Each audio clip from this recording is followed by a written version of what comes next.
These days, German car makers are in a constant race. On one hand, to build the most efficient and eco-friendly cars, and on the other, to see who can cram the biggest screen into the dashboard. But this wasn't always the case.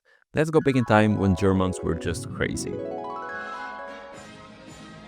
No, not that crazy. Okay, perfect.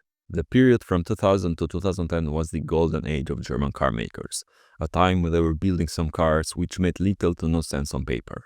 Each brand was determined to prove it could outdo the others, whether it was through new technology, wild performance figures, or simply the most absurdly complex engineering solution imaginable. If you were to ask them why they built such cars, the answer would be the same. Why not? This was a time when engineers were calling the shots, not accountants, when creativity and innovation mattered more than emission targets and profit margins. It was an era defined by character and fearless experimentation. BMW started the decade with the X5 LM. They took their 700 horsepower Le Mans winning V12, shoved it into an X5, paired it with a 6-speed manual and created a complete monstrosity. It was only a single test mule, but it perfectly showed how insane German engineers were at the time. The early 2000s were a crucial period for BMW, because they had to replace a generation of cars that many people today consider their best ever. Icons like the E46 M3, E39 M5, and the E38 7 Series. They started with the new 7 Series, and holy hell, what a disaster. It was so unnecessarily complex, it felt like the engineers were high out of their minds and didn't know when to stop adding features. It had over 70 control units, and BMW over-engineered basically every part of it. This wasn't a bulletproof over-engineering of the 90s. It was a complete shit show. Good luck finding an E65 with no fault codes. It's impossible. The Germans clearly did not give a flying fuck. They were adding features just for the sake of the cars feeling advanced, with absolutely no consideration for longevity. This BMW madness wouldn't stop here. In the early 2000s, BMW was heavily involved in Formula 1. Supplying engines to the Williams F1 team. The company's engineering culture at the time was obsessed with transferring F1 technology to road cars, creating a 5-liter V10 that revved over 8,000 RPM, made 500 horsepower, and produced one of the greatest engine sounds ever.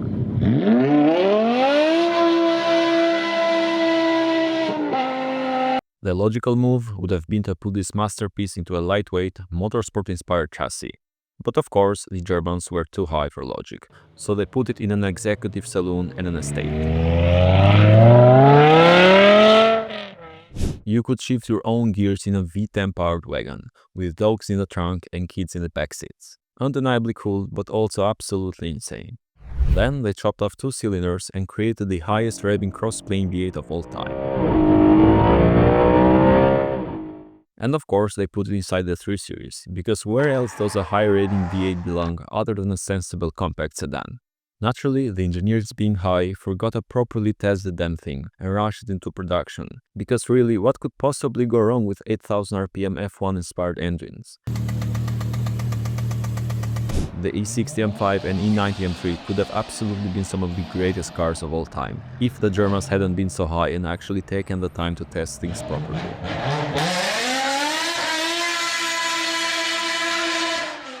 The 2000s were Audi's boldest decade, a time when the brand dropped its quiet, sensible image and started competing with the big guys. On one hand, they made the A2, one of the most efficient and advanced production cars of its era. It had a fully aluminum chassis, super aerodynamic design, and fuel economy that even modern cars struggle to match. The only problem? It was too advanced. People in the early 2000s were not ready for a futuristic ecopod. On the other hand, Audi suddenly had access to Lamborghini tech after it was acquired by the VW group. The logical thing would have been to use the Lambo goodies for a proper sports car.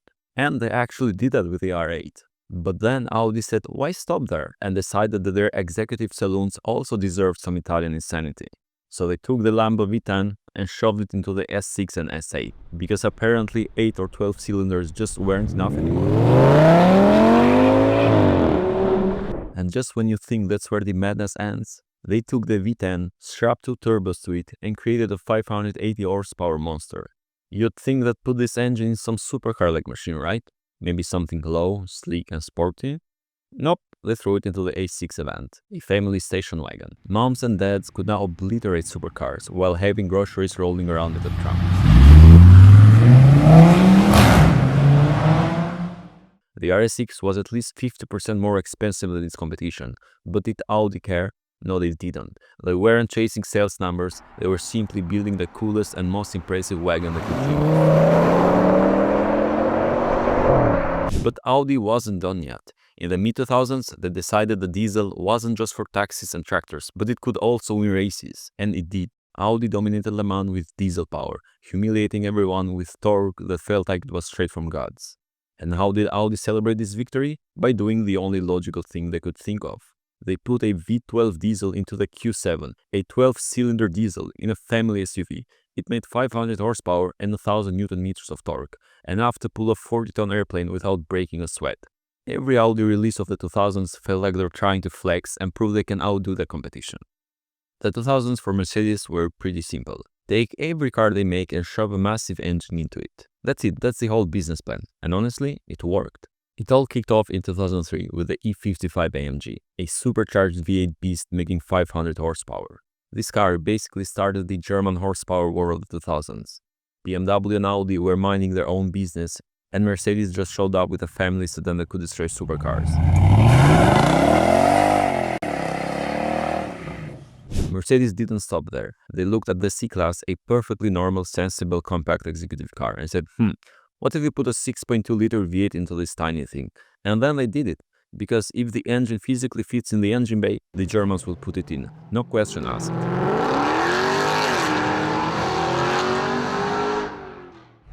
They got so carried away with this idea that they even put that same 6.2-liter V8 into a minivan, the R63 AMG. To this day, nobody knows who asked for a V8-powered minivan. Maybe some engineer just walked into the factory, saw a pile of leftover V8s and went, yeah, V8 minivan would be cool. But the madness didn't end with V8s. Mercedes decided these engines were actually a bit too small and too rational for their top-tier luxury models. So what did they do? They brought out the twin-turbo V12s, because nothing says luxury like fuel consumption that makes oil companies smile. They shoved these V12 monsters into the S-Class, CL and SL. These cars had so much torque they could probably rotate the Earth a few degrees if you floored it hard enough.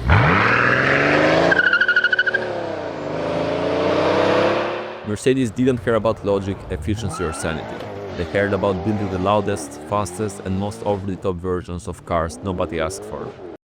Out of all the German car brands, Volkswagen has always seemed like the sensible, practical one. But in the early 2000s, Volkswagen went completely off the rails. It was like the entire company had a collective midlife crisis and decided to build whatever the hell they wanted. For starters, they decided to put a 6-cylinder engine in a Golf. And not just any 6-cylinder. No, that would be too normal. So they invented their own engine configuration, the VR6. The official explanation was that the normal V6 wouldn't fit in a Golf's engine bay, which is funny because Volvo managed to shove a whole straight 6 sideways into their cars. Let's just be honest, Volkswagen wanted to be cool and have their own weird engine layout. It's like they let the engineers do their work with no supervision at all. To go along with this brand new engine layout, they also designed the first ever production dual-clutch transmission. All of this for a Golf. It just made no sense and it was absolutely beautiful. Then Volkswagen decided to hang with the big boys. The Phaeton was so luxurious and over-engineered that the only thing that ruined it was the badge. It was basically a Bentley for sensible people. And it wasn't lacking in engines either. You could get it with 12, 10 and 8 cylinders, numbers that don't seem right next to the word Volkswagen. But the madness didn't end there. Volkswagen also gave the Passat an 8-cylinder engine. And not a normal V8, no, they just chopped the Bugatti W16 in half and called it a day. The engine barely fit, there was no room to work on it, it shared almost no parts with normal Volkswagen engines. The running costs were insane, but did any of this matter to the engineers? Absolutely not. They were on a mission to build the coolest Passat the world had ever seen, and they succeeded.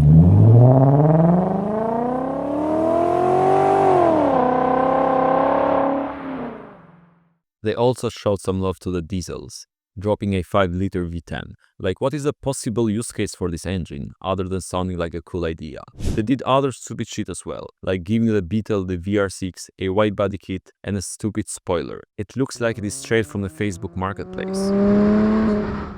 Most convertibles give you one or two choices, a soft top or a simple folding hardtop. Volkswagen said, why not both? and added a built-in panoramic sunroof that could slide open even when the top was up.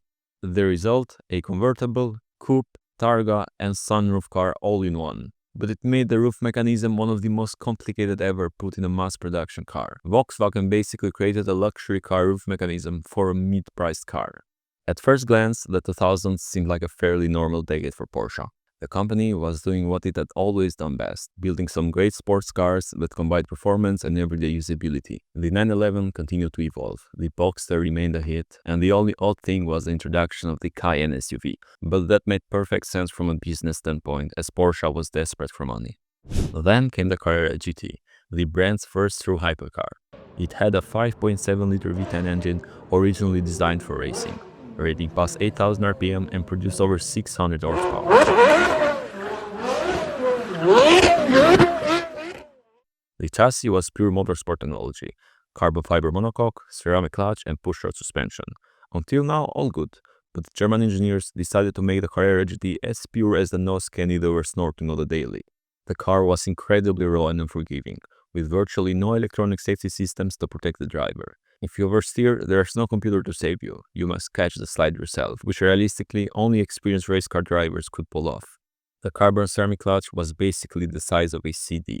It let the engine rev insanely fast, but also made the car super easy to stall. It engaged abruptly, had almost no feel, and made low-speed driving like parking or crawling in traffic an Olympic-level challenge. At high speeds, it was even worse. It could reach over 320 kph easily, while only weighing 1400 kilos, and without modern active aero, it was so twitchy you needed bolts of steel to full send it. It was basically a car that wanted to kill you at any time. But for Germans in the early 2000s, death was just part of life. Maybe you needed some of that German nose candy to be able to drive it. And if that wasn't enough, Porsche decided to make death more accessible. In 2007, they took the 911 Turbo and removed the one thing that helped it put power down safely, the all-wheel drive system. The result? The GT2 and GT2 RS. These cars pushed over 600 horsepower through just the rear wheels, which is a lot for something that weighed under 1400 kilos. To make matters worse, turbo lag was very noticeable, followed by a sudden surge of boost made throttle control tricky, especially mid-corner. The lack of safety equipment meant once boost hit, it could overwhelm the rear tires instantly. A small mistake could end in a spin or crash, hence it was named the Widowmaker. It's like Porsche engineers looked at the Carrera GT, realized it was too limited to kill enough people, and decided to democratize death, giving the opportunity to more people to just crash and fucking die. The 2000s were a glorious era, when engineers ran wild, logic took a vacation, and the only rule was if you can build it, you do it. Today, cars are safer, cleaner, and smarter, which is great, but nothing will ever match the raw chaos, bravery, and stupidity of 2000s German engineering.